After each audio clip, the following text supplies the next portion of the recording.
ఒకవేళ phone tapping చేసిండ్రు అనుకో, ఆ హార్డ్ డిస్క్లను ఇంకా ఉంచుకుంటారా వాళ్ళ దగ్గరనే?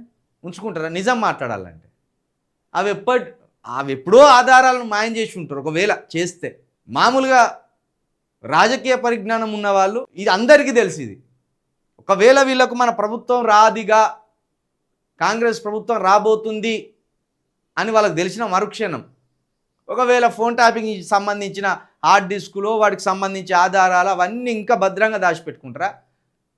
ఆయన బంగారు ఉంగురాల లేకపోతే ఆస్తి పేపర్లా, ల్యాండ్ల పేపర్లా అట్టే దాచుకొని ఉంచడానికి ఇవ్వడానికి పోలీసులకు అవి ఎప్పుడో క్రాచ్ చేసి పడేసి ఆ మూసినదిలో వారేసి ఉండవచ్చు.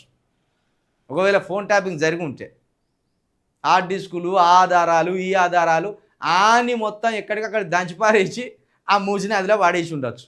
అంతేగాని 2 సంవత్సరాల వరకు ఆధారాలు ఎవరైనా ఉంచుకుంటారా దగ్గర? అది ఎంతటి దుస్సాహసం అవుతుంది.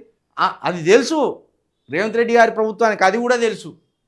ఆధారాలు ఇప్పుడు మనం టార్చ్ లైట్ వేసి ఎతికినా కూడా ఒక్క ఆధారం కూడా తెలియదు, ఒక్క ఆధారం కూడా దొరకదు అని తెలుసు రాష్ట్ర ప్రభుత్వానికి.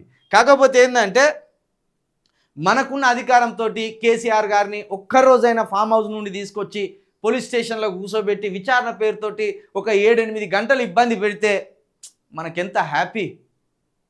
మనం కూడా కేసీఆర్ని భయపెట్టినాం, మనం కూడా కేసీఆర్ని విచారించినాం అనేది ఉంటుంది కదా చరిత్రలో అనే ఒక దుస్సాహసానికి రాష్ట్ర ప్రభుత్వం ఒడిగడుతుందనేది మనం ఇక్కడ అర్థం చేసుకోవచ్చు. అంతకు మించి ఈ విచారణలో కేసీఆర్ నిందితుడనో, కేసీఆర్ ఫోన్ ట్యాపింగ్కు పాల్పడిందనో ఇదేది కూడా ఉండదు, ఏది కూడా దొరకదు.